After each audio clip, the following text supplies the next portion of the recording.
Oi, oi, que bom que você está aqui. Bem-vindo a mais um dia do nosso quadro Estudando a Bíblia de Capa a Capa. O quadro da internet que você já sabe, né? Que te deixa mais próximo de Jesus a cada dia com o estudo de sua palavra. Hoje nós vamos continuar estudando a história de Abraão, como ele é mais conhecido e o último nome que lhe foi dado por Deus. Bom, se você se lembra da história, Abraão estava sentado ali na sua tenda, e aí ele vê 3 homens chegando, 2 anjos do próprio Senhor, e aí ele começa a ter uma conversa com aqueles 3 indivíduos ali. Bom, ele continuou conversando com o Senhor ali, falando sobre a destruição de Sodoma que estaria por vir, e os 2 homens seguem caminhando. Esses homens então, agora chegando ali próximo à cidade, já se anoitecendo, eles encontram Ló na porta da cidade. Ló então se prostra diante deles, reconhecendo ali que são anjos, que são enviados pelo Senhor, e convida aqueles homens para que durmam em sua casa, para que pousem em sua casa. Que honra que seria para Ló receber aqueles homens. E eles de imediato dizem: olha, não, a gente vai dormir aqui na cidade, a gente vai passar a noite na cidade, aqui na praça. Ló, como um bom anfitrião, ele não aceita e diz: não, preciso que vocês venham dormir na minha casa. Só que essa história ela fica maluca. Eu entendo até porque esse pessoal faz novela com essas histórias, tá? Porque realmente a novela parece que já vem pronta. Por fim, aqueles homens aceitam então ir pousar na casa de Ló. O que ele não imaginava é que os homens daquela cidade, jovens e velhos, não era uma coisa de uma classe específica, bateram na casa de Ló. Ó. Ló, abre a porta que nós queremos nos deitar com estes homens que chegaram aí até a sua casa. Olha que loucura. Aqueles homens da cidade se reuniram cercar na casa de Jó porque queriam ter relações sexuais com aqueles homens que eles nem conheciam e que estavam ali hospedados na casa de Ló. Ló então agora ele não permite, ele diz: olha, eu vou lá fora conversar, e ele chega e diz: eu tenho 2 filhas que são virgens, que estão intocadas. Leve elas, mas deixe esses filhos. Pode fazer o que você quiser com elas. Talvez hoje para você e para mim, na realidade, é incabível entender como Ló, melhor dizendo, poderia fazer essa proposta àqueles homens. Fato é que os homens não queriam as filhas de Ló. Eles queriam os anjos realmente. Então eles dizem: então esse Ló que acabou de chegar aqui na cidade quer se tornar por nosso juiz. Agora ele acha que manda em alguma coisa. A salvação de Ló foi que os anjos o puxaram pela mão, cegaram todos aqueles homens que estavam em volta, tampou a visão deles, até que eles desistiram e foram embora. Se restava dúvida que aquela cidade precisava ser destruída e que o clamor dos justos era verdadeiro, eu acho que a dúvida acabou nesse exato momento. Os homens então se deitam e os anjos dizem então a Ló: olha Ló, se você tiver parentes, genros, cunhados, seja quem for, pega todo mundo, porque vocês precisam fugir dessa cidade que será destruída. Ló ele tenta contar ali aos noivos de suas filhas, porém eles brincam, acreditam ali que não é realidade o que Ló está trazendo a eles. Muito semelhante ao que nós vemos hoje, né? Quando você vai dizer: olha, esse mundo será destruído, não existe futuro para essa nação, não existe futuro para o mundo como nós conhecemos. Existe um Cristo que vai voltar e acabar com toda a maldade. A familiaridade com o pecado nos faz às vezes acreditar, nos faz ser céticos com as promessas que já foram feitas pelo próprio Senhor. Então no outro dia, os anjos novamente acordam a Ló e dizem: Ló, arruma suas coisas e vamos embora. Ló ele hesita, ele estava preso ali à cidade, e é engraçado que ele estava preso a uma cidade extremamente promíscua, uma cidade extremamente cheia de maldade. Os anjos pegam Ló pela mão e arrastam Ló lá para fora da cidade. E Ló então diz: olha, eu posso fugir ali para uma vilazinha, uma vila mais tranquila e tudo mais. Ali existem homens bons. Os anjos então permitem. Ló ele parte, porém ele tinha uma regra. Partiu ele, sua esposa, suas 2 filhas, e a única regra dos anjos era: não olhe para trás para que você não morra. A esposa de Ló, talvez com receio de abandonar tudo que ela havia construído, talvez por apego aos bens que ela tinha, ela agora olha para trás e se transforma numa estátua de céu. Entenda, quando se trata da salvação pessoal e da salvação da sua família, não olhe para trás. Não hesite. Não se apegue às coisas que esse mundo pode oferecer, porque elas são passageiras, porque elas são efêmeras. E elas estão inundadas e cobertas em um mundo de pecado. A história de Ló ela fica um pouco mais confusa ainda e um pouco mais estranha. E essa parte é complicada. Ló, ele fica ali um tempo nessa vila, onde ele dizia que seria um lugar bom, porém por medo dos homens que moravam ali, ele parte para morar em alguma caverna. E olha que loucura. Jó, ele era alguém que temia ao Senhor, a sua família temia ao Senhor, andava assim com Abraão, alguém que intercedia por ele, que já havia o salvo.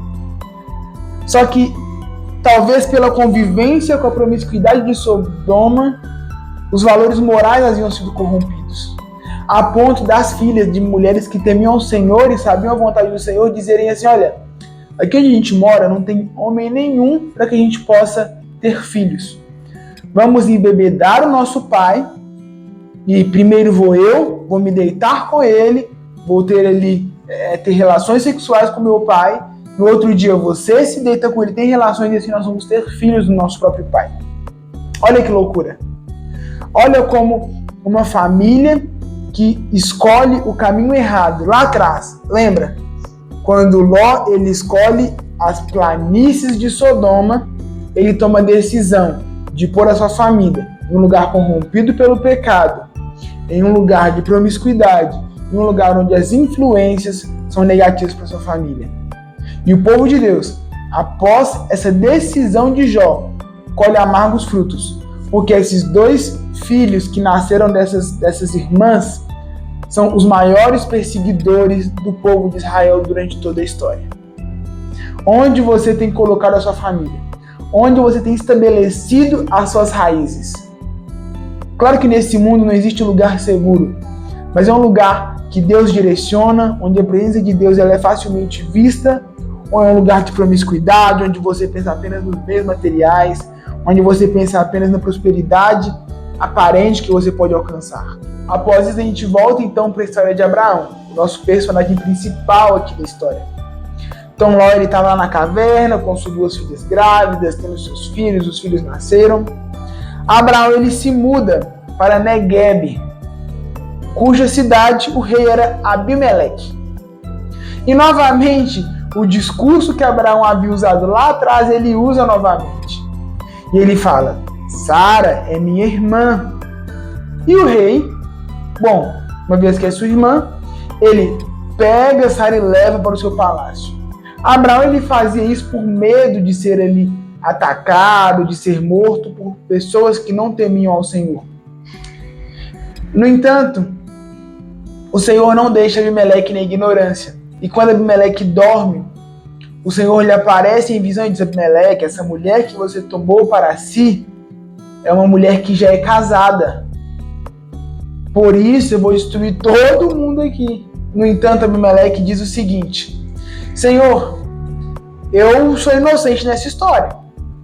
O cara lá me passou informação errada, eu trouxe a mulher achando que era irmã dele. Como assim que é casada com ele? Não tô entendendo nada. O Senhor fala, olha, eu sei que você é inocente, que seu povo também é inocente, que você não sabia. Mas, por isso mesmo, eu estou te avisando antes que você toque nessa mulher. Vai lá e devolve ela para Abraão.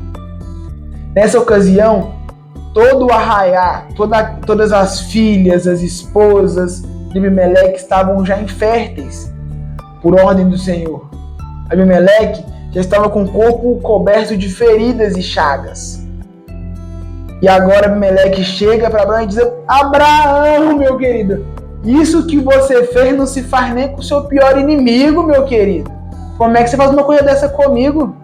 Como é que você compromete todo aqui o meu povo por causa disso? E Abraão fala, Abimeleque, deixa eu te contar uma coisa. É porque eu fiquei com medo. Eu sabia que vocês não temiam ao Senhor e temi, de certo modo, Sara sim é minha irmã por parte de pai. Olha que interessante, Sara realmente era irmã dele por parte de pai. E resolvi aqui usar essa mentira para poder talvez me safar. Sendo assim, Abimeleque agora ele devolve ali a esposa para Abraão, dá-lhe alguns bens, Abraão ora, Abimeleque é salvo junto ali com todo o seu povo. Deus estava rigidamente do lado de Abraão, porque até quando Abraão, como diz aqui na matéria, dava umas navalhadas, dava umas erradas, Deus ainda tinha misericórdia e apoiava Abraão e estava junto dele.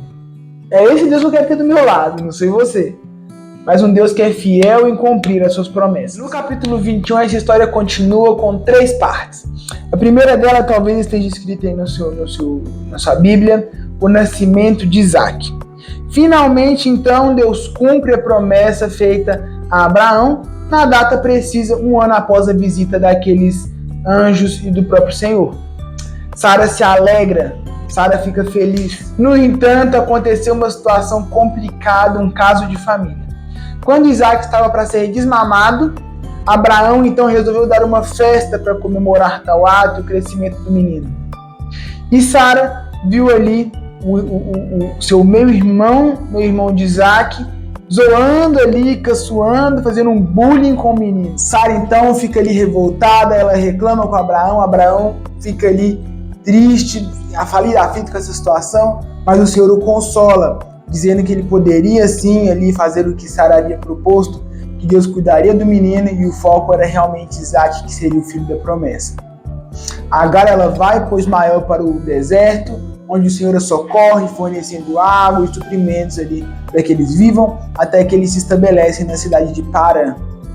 Enquanto isso está acontecendo, o rei Abimeleque ele vai ao encontro de Abraão e diz o seguinte: Abraão, eu quero uma aliança com você, assim como meu povo tem sido bom e eu tenho sido bom com você, quero que você também seja bom comigo e não fira ninguém, que seja aqui um bom hóspede em terra estrangeira. Então Abraão e Abimeleque fazem essa aliança. Abraão, ali na situação, já reclama de um poço que havia sido tomado à força, e Abimeleque diz: você não havia reclamado de nada disso comigo, por isso que eu não fiz nada. Então eles firmam novamente ali essa aliança, confirmam, e Abraão ele dá ali alguns cordeiros para Abimeleque em prova que ele realmente havia cavado aquele poço. Abraão ele vive por muito tempo ainda na terra que era governada por Abimeleque, em paz e tranquilidade. Espero que você tenha gostado do estudo de hoje. Se você tem alguma sugestão, alguma dica, envie aqui nos comentários, envie esse texto aí para alguém que precisa começar a acompanhar mais a palavra de Deus aqui dia a dia. Um beijão e valeu!